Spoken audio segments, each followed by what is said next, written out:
लड़की ने बस अपना हाथ लाल घेरे पर रखा और जमीन तुरंत ही बेहद गर्म हो गई। उसने दर्द में न्यायाधीश से खेल रोकने की प्रार्थना की, लेकिन न्यायाधीश ने उसे बताया कि यह तो बस शुरुआत है। मैरी ने संकेतक की ओर देखा, फिर जेसन से कहा कि जल्दी से अपना हाथ हरे घेरे पर रखे। जमीन से अचानक ठंडी हवा निकलने लगी।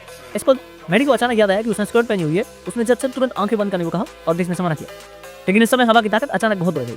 मैरी ने जोर से अपनी आंखें घुमाई और देखा कि सूचक नीले क्षेत्र पर रुक गया है। उसने मुश्किल से अपना पैर निर्दिष्ट क्षेत्र में रखा, तब जाकर तूफान रुक गया। हालांकि सूचक फिर से घूमने लगा। वे लगातार भारी सांसें ले रहे थे और उन्हें खतरे के आने का बिल्कुल भी एहसास नहीं था। जल्द ही जमीन पर पाला जम गया। जेसन को होश आया और वह तुरंत निर्देश का पालन करने की तैयारी करने लगा, लेकिन उसने पाया क्योंकि पंजे जमीन पर जम गए हैं, चाहे जितनी भी कोशिश कर ले हिल नहीं पा रहा था। मैरी को भी अगला आदेश स्पष्ट रूप से पता था। जब मेरी आंखें बंद करके मरने का इंतजार कर रही थी, जेसन यहाँ ठंड से मरने को तैयार नहीं था। वह जोर से संघर्ष करने लगा। मैरी की हैरान नजरों के सामने जेसन ने मुश्किल से निर्देश पूरा किया। अनगिनत बर्फ के टुकड़े टूटकर बारिश की बूंदों में बदल गए।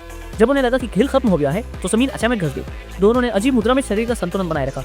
इस समय कैटमैन ने एक धूर्त मुस्कान दिखाई और अंतिम नियम जुड़ा कि जो पहले दूसरे को धक्का देकर गिरा देगा, वही जीवित रहने का अधिकार प्राप्त करेगा।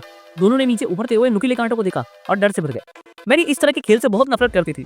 जेसन भी बहुत उलझन में था कि क्या उसे मैरी को खाई में धकेलना चाहिए। अंत में उसने आंखें बंद करके निर्णय लिया। जैसे ही जेसन मैरी को धक्का देने वाला था, मैरी ने कहा कि वह हार मानती है। वह जीवित रहने का मौका जेसन को देना चाहती है। जेसन ने यह सुनकर खुद को बहुत दोषी महसूस किया और आखिरी सेकंड में जल्दी से मैरी का हाथ पकड़ लिया, लेकिन मैरी ने पहले ही फैसला कर लिया था कि जेसन को जीवित रहना चाहिए। फिर उनके आंसू बज रहे थे। मैरी ने खुद ही हाथ छोड़ दिया और खुद को गहराई में गिरने दिया।